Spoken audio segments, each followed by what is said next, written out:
नमस्कार दोस्तों, लक्ष्मी ट्यूटोरियल में आप सभी का स्वागत है। पर्यावरण पारिस्थितिकी से आज फिर कुछ प्रश्नों को मैंने तैयार किया है। चलिए शुरू करते हैं। पहले प्रश्न में हमें सत्य कथन का चयन करना है। पहला कथन है, पेयजल में नाइट्रेट की अधिक मात्रा से यह नवजात शिशुओं के हीमोग्लोबिन के साथ मिलकर मिथेमोग्लोबिन बनाता है। ये ऑक्सीजन परिवहन में बाधा उत्पन्न करता है। पेयजल में जब नाइट्रेट की अधिक मात्रा हो जाती है तो ये क्या करता है, नवजात शिशुओं का जो हीमोग्लोबिन होता है उसके साथ मिलता है और मिथेमोग्लोबिन बनाता है, और ये क्या करता है, ऑक्सीजन परिवहन में बाधा उत्पन्न करता है। ये पहला कथन था। इसे मिथेमोग्लोबिनेमिया या ब्लू बेबी सिंड्रोम कहा जाता है। और इसे क्या कहा जाता है, मिथेमोग्लोबिनेमिया या ब्लू बेबी सिंड्रोम कहा जाता है। इससे नवजात शिशुओं की मृत्यु हो जाती है। ये दोनों कथन था और ये दोनों ही कथन बिल्कुल सही है। यानी कि जब जो पेयजल होता है, पीने का जो जल होता है, उसमें जब नाइट्रेट की अधिक मात्रा हो जाती है तो वो क्या करता है कि ये हीमोग्लोबिन के साथ मिलकर मिथेमोग्लोबिन बनाता है और ये ऑक्सीजन परिवहन में बाधा उत्पन्न कर देता है। इससे क्या होता है कि ये इसे और क्या बोलते हैं, मिथेमोग्लोबिनेमिया या फिर ब्लू बेबी सिंड्रोम भी कहा जाता है। और ये इससे क्या होता है, नवजात शिशुओं की मृत्यु भी हो जाती है। ये दोनों कथन थे और दोनों ही कथन बिल्कुल सही है। दूसरा प्रश्न है, निम्नलिखित में से असत्य कथन का चयन करें। कथन दिए गए, हमें इसमें से असत्य कथन का चयन करना है। पेयजल में फ्लोराइड की अधिकता से फ्लोरोसिस नामक रोग होता है। पेयजल में जब फ्लोराइड की अधिकता हो जाती है तो इससे कौन सा रोग होता है, फ्लोरोसिस। इस रोग से क्या होता है कि जिससे दांत और हड्डियां कमजोर हो जाती है। ये पहला कथन था कि पेयजल में फ्लोराइड की अधिकता होती है जिससे फ्लोरोसिस नामक रोग होता है, और इस रोग में क्या होता है कि दांत और हड्डियां दोनों कमजोर हो जाती हैं। दूसरा कथन है, आर्सेनिक युक्त जल के प्रयोग से ब्लैक फुट नामक चर्म रोग होता है। ये कह रहा है कि आर्सेनिक जो जल होता है उसमें आर्सेनिक युक्त अगर है, आर्सेनिक है तो उसमें उस जल के प्रयोग से क्या होता है, ब्लैक फुट नामक चर्म रोग हो जाता है। और क्या होता है इससे, डायरिया, हाइपर किरेटोसिस, पेरिफेरल न्यूरिटिस तथा फेफड़े एवं त्वचा कैंसर भी होता है। इससे न केवल ब्लैक फुट नामक चर्म रोग होता है, इससे डायरिया भी होता है, हाइपर किरेटोसिस और पेरिफेरल न्यूरिटिस और फेफड़े और त्वचा कैंसर भी होता है। इसमें से हमें असत्य कथन का चयन करना था और ये दोनों ही सत्य, इसलिए ना तो पहला और ना ही दूसरा। अगला प्रश्न देखते हैं। इसमें क्या है, हमें सही इसमें से कौन सा सही सुमेलित है, हमें उसे चूज करना है। जल प्रदूषक और रोग, ये प्रदूषक दिए गए हैं और एक तरफ रोग दिया गया है, और बताना है कि किससे क्या कौन सा रोग होता है। शीशा, एनीमिया, पारा, मिनामाटा, कैडमियम, हटाई, एस्बेस्टोसिस, ये सभी ये प्रदूषक था और ये रोग था। तो शीशा से एनीमिया, पारा से मिनामाटा, कैडमियम से हटाई और एस्बेस्टस से एस्बेस्टोसिस, और ये सभी सही सुमेलित हैं। अगला प्रश्न है, निम्नलिखित में से असत्य कथन का चयन करें। गंगा बेसिन में भारत की लगभग 35% जनसंख्या निवास करती है। कह रहा है कि जो गंगा बेसिन है उसमें भारत की लगभग 35% जनसंख्या निवास करती है। दूसरा कथन है, केंद्रीय प्रदूषण नियंत्रण बोर्ड द्वारा केंद्रीय गंगा प्राधिकरण का गठन कर वर्ष 1985 में गंगा एक्शन प्लान की शुरुआत की गई, और ये जो गंगा एक्शन प्लान है इसका पहला जो चरण था वो 1986 से 1995 तक चला, मतलब 1986 से 1995 तक ये चला। तो ये दोनों कथन थे, हमें इसमें से असत्य का चयन करना था, तो इसमें से केवल दूसरा ही असत्य है। केंद्रीय प्रदूषण बोर्ड द्वारा केंद्रीय गंगा प्राधिकरण का गठन करके 1985 में गंगा एक्शन प्लान की शुरुआत की गई थी, और इसका जो गंगा एक्शन प्लान का पहला चरण था वो 1986 से 1993 तक था, ना कि 95 तक। तो ये कथन गलत हो गया है। बाकी पहला बिल्कुल ठीक है कि गंगा बेसिन में भारत की लगभग 35% जनसंख्या निवास करती है। आगे देखते हैं।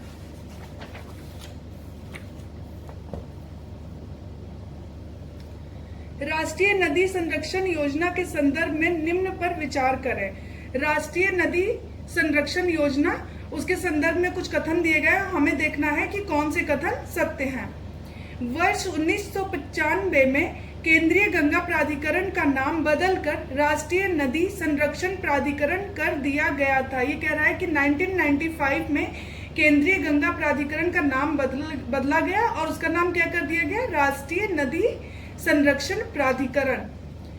तथा गंगा कार्य योजना का विलय राष्ट्रीय नदी संरक्षण योजना के साथ कर दिया गया। और गंगा कार्य योजना का विलय किसमें कर दिया गया, इसी में जो राष्ट्रीय नदी संरक्षण योजना है इसमें क्या कर दिया गया, विलय कर दिया गया। ये पहला कथन था।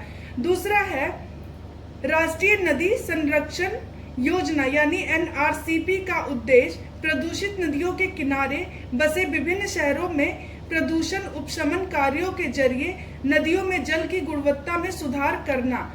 ये इसका कार्य क्या है कि प्रदूषित नदियों के किनारे जो शहर बसे हुए हैं उसमें प्रदूषण उपशमन कार्यों के जरिए क्या करना है, नदी में जल की गुणवत्ता को सुधारना है। ये इसका कार्य है। और इसका कार्य क्या है, नदियों में आ रहे कचरे को रोकने हेतु मल व्यवस्था प्रणाली बनाना, गंदे जल शोधन हेतु शोधन संयंत्र लगाना, नदियों के किनारे शौच पर प्रतिबंध तथा नदी तट एवं स्नान घाटों का सुधार, सहभागिता, जागरूकता आदि ये राष्ट्रीय नदी संरक्षण योजना के तहत प्रदूषण उपशमन में शामिल है। तो प्रदूषण उपशमन में और क्या शामिल है कि जो ये नदियों में कचरे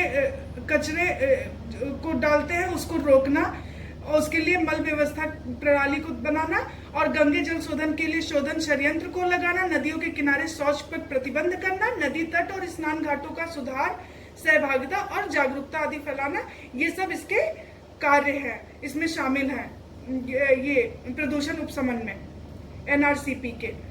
अगला कथन है वर्तमान में 20 राज्यों में फैले 195 शहरों की 42 नदियों के प्रदूषित भाग को शामिल किया गया है। ये कह रहा है कि वर्तमान में 20 राज्यों में फैले 195 शहर की 42 नदियों के जो प्रदूषित भाग है उसको शामिल किया गया है NRCP में, राष्ट्रीय नदी संरक्षण योजना के शामिल किया गया है। और ये सभी कथन बिल्कुल सही हैं। इसमें क्या हुआ था कि वर्ष 1995 में केंद्रीय गंगा प्राधिकरण जो था उसका नाम बदल दिया गया था और उसी का नाम क्या कर दिया गया था, राष्ट्रीय नदी संरक्षण प्राधिकरण। और गंगा कार्य योजना का विलय भी इसी में कर दिया गया था, राष्ट्रीय नदी संरक्षण योजना के साथ विलय कर दिया गया था। इसके कार्य क्या होते हैं, प्रदूषित नदियों के किनारे बसे शहरों में प्रदूषण उपशमन कार्यों को सुधारना और नदियों में जल की गुणवत्ता में सुधार करना, और जो कचरे को रोकना और मल व्यवस्था प्रणाली बनाना, गंदे जल शोधन के लिए शोधन संयंत्र लगाना, और नदियों के किनारे शौच पर प्रतिबंध करना, नदी तट और स्नान घाटों में सुधार करना, जागरूकता फैलाना, ये सभी इसमें शामिल है। और वर्तमान में 20 राज्यों के 195 शहरों की 42 नदियों के प्रदूषित भाग को इसमें शामिल किया गया, और ये सभी सारे कथन सत्य है। आगे देखते हैं, निम्नलिखित में से सत्य कथन का चयन करें। केंद्र सरकार द्वारा जून 2014 में नमामि गंगे नामक फ्लैगशिप कार्यक्रम के लिए 20 करोड़ आवंटित किए गए थे। ये कह रहा है कि केंद्र सरकार द्वारा जून 2014 में नमामि गंगे नामक फ्लैगशिप कार्यक्रम था, उसके लिए 20 करोड़ रुपए आवंटित किए गए थे। दूसरा कथन है इसका उद्देश्य गंगा नदी का संरक्षण, जीर्णोद्धार एवं प्रदूषण खत्म करना। और इसका उद्देश्य क्या था कि गंगा नदी जो है उसका संरक्षण करना, जीर्णोद्धार करना और प्रदूषण खत्म करना। और ये दोनों ही कथन बिल्कुल सही हैं। नमामि गंगे कार्यक्रम के मुख्य स्तंभों में शामिल नहीं है। नमामि गंगे जो कार्यक्रम है जो जून 2014 में स्टार्ट किया गया था, इसमें क्या शामिल नहीं है इसके स्तंभों में, वो हमें देखना है। सीवरेज ट्रीटमेंट इंफ्रास्ट्रक्चर, वनीकरण, जन जागरूकता, Ganga Gram Yojana, river front development, जैव विविधता का विकास, और ये सभी ही शामिल है। तो इसमें से कोई भी नहीं, यानी कि उपरोक्त में से कोई भी नहीं, क्योंकि ये सभी भी शामिल है। सीवरेज ट्रीटमेंट इंफ्रास्ट्रक्चर, वनीकरण, जागरूकता, Ganga Gram Yojana, river front development, जैव विविधता का विकास, और इसमें क्या है, नदी सतह की सफाई, औद्योगिक प्रवाह निगरानी आदि भी इसमें शामिल है। तो ये सभी था नमामि गंगा के बारे में। अगला प्रश्न देखते हैं।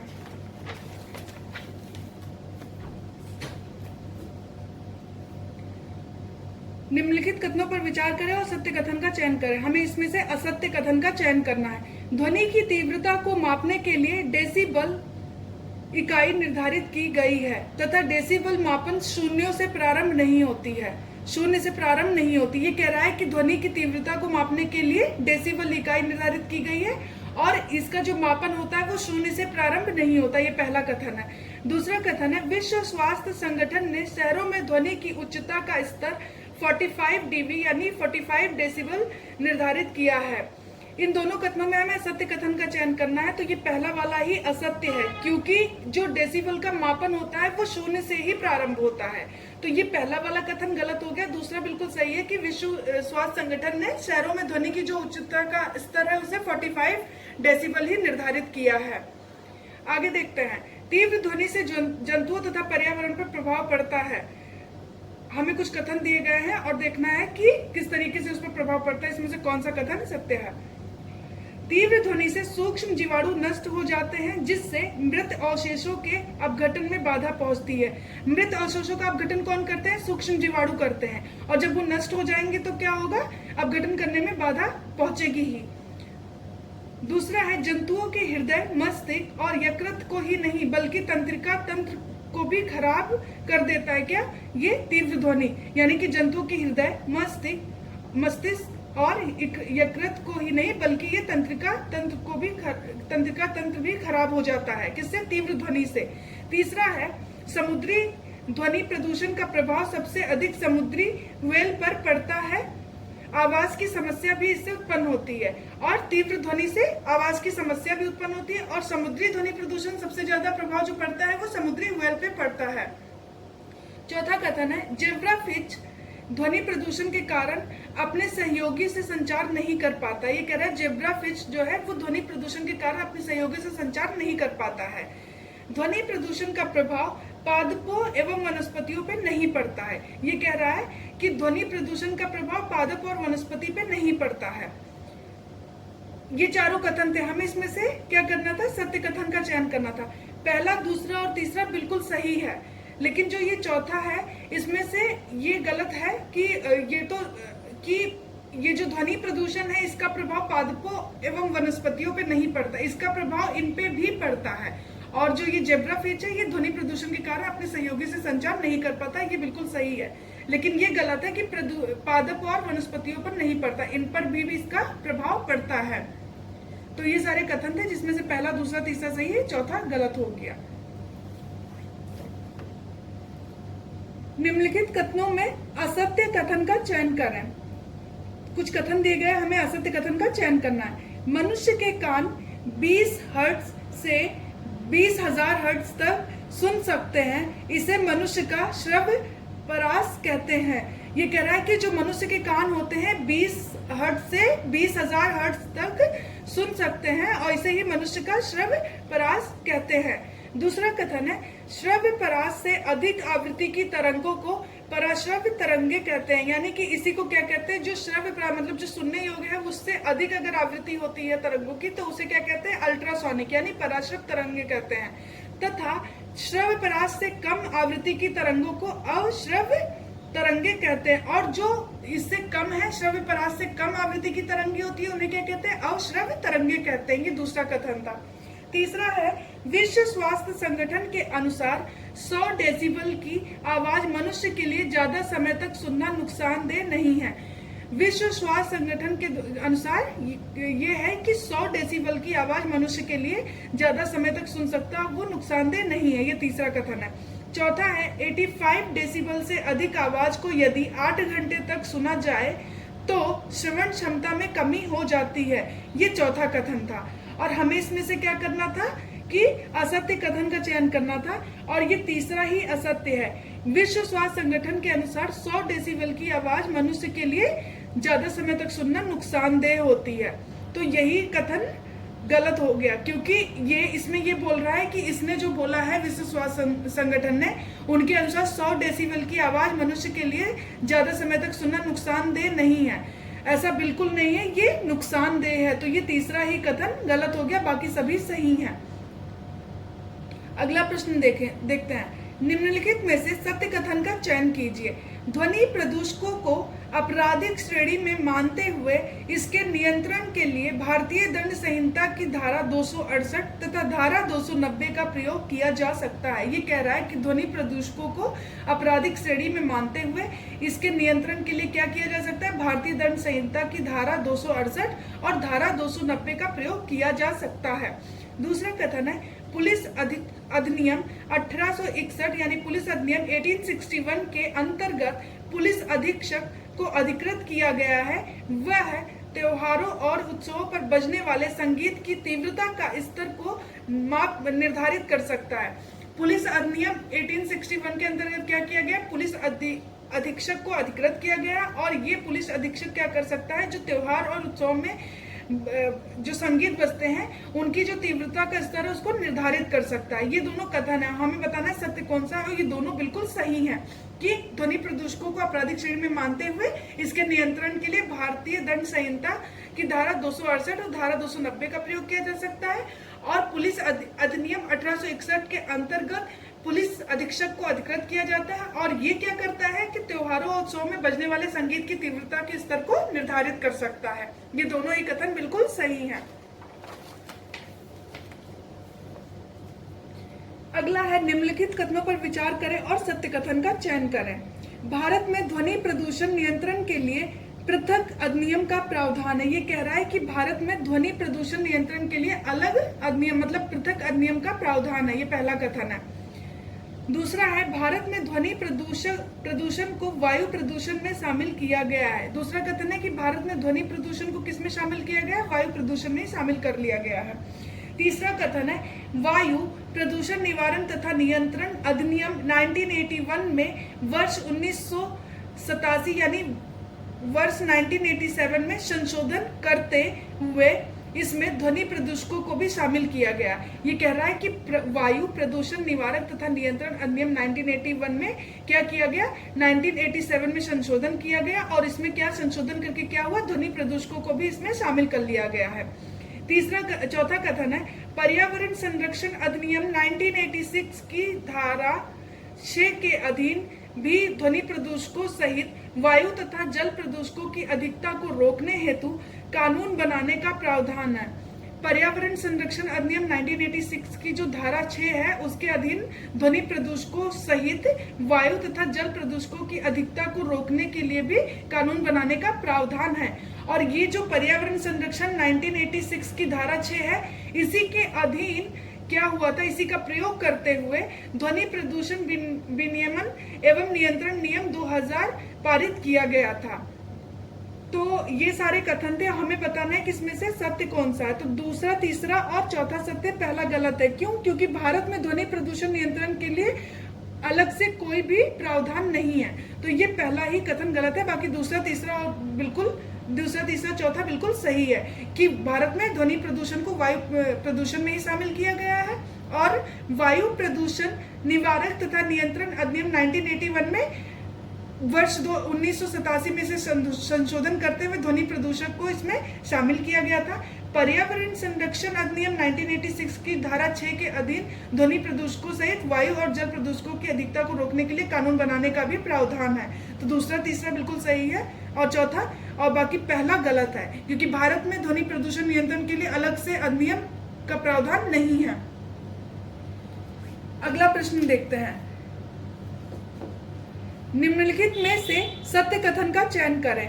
अल्फा कणों का स्रोत यूरेनियम एवं प्लूटोनियम क्षय है, इससे कोई प्रभाव नहीं होता है।